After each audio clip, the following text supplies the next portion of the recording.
राम राम शेतकरी मित्रांनो, शेतकऱ्यांचं जर अतिवृष्टीमध्ये नुकसान झालेलं असेल तर शेतकऱ्यांना पुढच्या हंगामासाठी जो काही खर्च लागणार आहे त्या हंगामासाठी शेतकऱ्यांचं जे नुकसान झालेलं आहे मागील हंगामाचं त्या नुकसान भरपाईपोटी शासन अतिवृष्टी असेल नैसर्गिक आपत्ती असेल त्याबद्दल मदत देत असतं।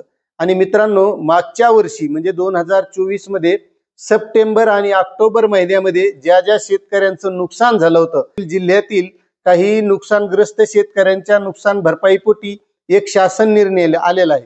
आता हा कोणकोणत्या जिल्ह्यासाठी आहे, नेमकी कोणत्या जिल्ह्याला किती मदत मिळणार आहे याबद्दलची सविस्तर माहिती आपण या शासन निर्णयामध्ये बघणार आहोत।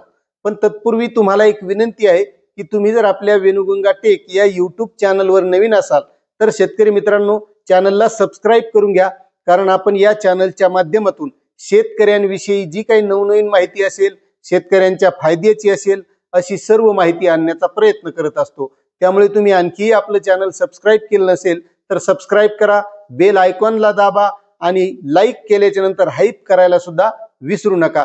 तर चला तो शासन निर्णय बघूया।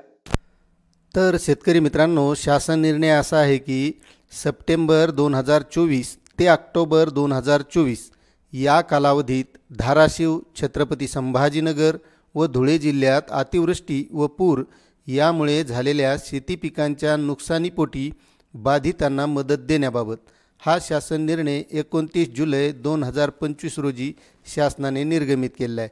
आता यामध्ये जे काय अतिवृष्टी असतील, पूर असेल, चक्रीवादळ असेल यासारख्या नैसर्गिक आपत्तीमुळे शेती पिकांचे नुकसान झाल्यास पुढील हंगामामध्ये उपयोगी पडावे याकरिता शेतकऱ्यांना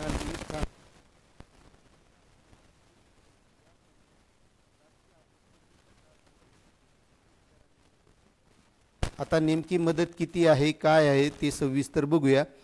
तर मित्रांनो, सप्टेंबर 2024 ते ऑक्टोबर 2024 म्हणजे या 2 महिन्यामध्ये धाराशिव, छत्रपती संभाजीनगर व धुळे जिल्ह्यात अतिवृष्टी व पूर यामुळे झालेल्या शेती पिकांच्या नुकसानीसाठी शेतकऱ्यांना मदत देण्याकरिता संदर्भाधीन क्रमांक 3 येथील शासन निर्णयाने केलेल्या दरानुसार एकूण 308,88,43,000 फक्त इतका निधी वितरित करण्यास शासनाची मंजुरी देण्यात येत आहे। म्हणजे या 3 जिल्ह्यासाठी हा निधी आलेला आहे। आता या शासन निर्णयासोबत जोडलेल्या प्रपत्रात दर्शविल्याप्रमाणे उपलब्ध तरतुदीमधून अथवा आवश्यकतेनुसार पूर्व नियोजनाद्वारे तरतूद उपलब्ध करून घेऊन कार्यासन म11 यांनी हा निधी वितरित करा।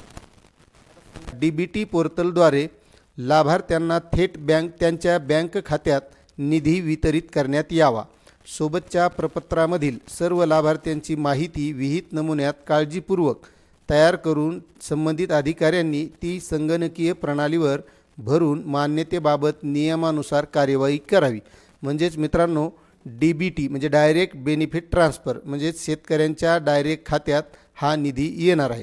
आता नेमका कोणकोणते जिल्हे यामध्ये आहेत आणि त्या जिल्ह्यांना किती निधी आहे याबद्दल आपण सविस्तर बघणार आहोत। त्यासाठी प्रपत्रामध्ये सविस्तर माहितीसुद्धा दिलेली आहे। सप्टेंबर 2024 ते ऑक्टोबर 2024 मध्ये शेती पिकांच्या झालेल्या नुकसानीकरिता वितरित करावयाच्या निधीचा लेखा शीर्षणी आहे तपशील। तर तो तपशील असा आहे: विभाग छत्रपती संभाजीनगर, त्यामध्ये धाराशिव जिल्ह्यामध्ये ऑक्टोबर 2024 मध्ये जे नुकसान झालं होतं त्याचा प्रस्ताव 28/10/2024 ला दिला होता। यामध्ये 79,880 शेतकऱ्यांचं नुकसान झालं होतं आणि बाधित क्षेत्र होतं 63,576 आणि त्यांना 8,646.34 लक्ष एवढा निधी वितरित करण्यात येणार आहे। त्यामध्ये पुन्हा धाराशिव जिल्ह्यामध्येच ऑक्टोबर 2024 मध्ये प्रस्ताव 20/3/2025 रोजीचा होता। त्यामध्ये 2,48,059 शेतकऱ्यांचं नुकसान झालं होतं आणि या शेतकऱ्यांचं जे काही नुकसान झालं होतं त्या नुकसानीपोटी या शेतकऱ्यांना 17,497.04 लक्ष एवढा निधी वितरित करण्यात येणार आहे। त्यानंतर छत्रपती संभाजीनगर जिल्ह्यामध्ये सप्टेंबर 2024 मध्ये नुकसान झालं होतं। 25/4/2025 रोजीचा प्रस्ताव आहे। यामध्ये 7,584 बाधित शेतकरी होते या शेतकऱ्यांचं जे काही नुकसान झालं होतं या शेतकऱ्यांना 665.05 लक्ष एवढा निधी वितरित केला जाणार आहे। त्यानंतर आहे मित्रांनो नाशिक विभागामध्ये धुळे जिल्हा, त्यामध्ये सप्टेंबर 2024 मध्ये नुकसान झालं होतं आणि त्याचा प्रस्ताव 11/3/2025 रोजी शासनाला सादर झाला होता। त्यामध्ये बाधित शेतकऱ्यांची संख्या 1 होती आणि बाधित क्षेत्र जे काय होतं 0.3 हेक्टर होतं आणि 4080.0 लक्ष एवढा निधी या शेतकऱ्याला वितरित केला जाणार आहे। असा हा शासन निर्णय आहे। मित्रांनो, आपल्याला शासन निर्णय कसा वाटला आणि जर आपल्याला सविस्तर वाचायचा असेल तर याची लिंक आपल्या डिस्क्रिप्शनमध्ये दिलेली आहे, त्या लिंकवर जाऊन आपण सविस्तर वाचू शकता।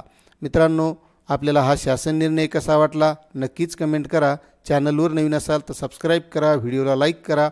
भेटूया अशात नवनवीन माहितीसह नवीन व्हिडिओमध्ये। धन्यवाद।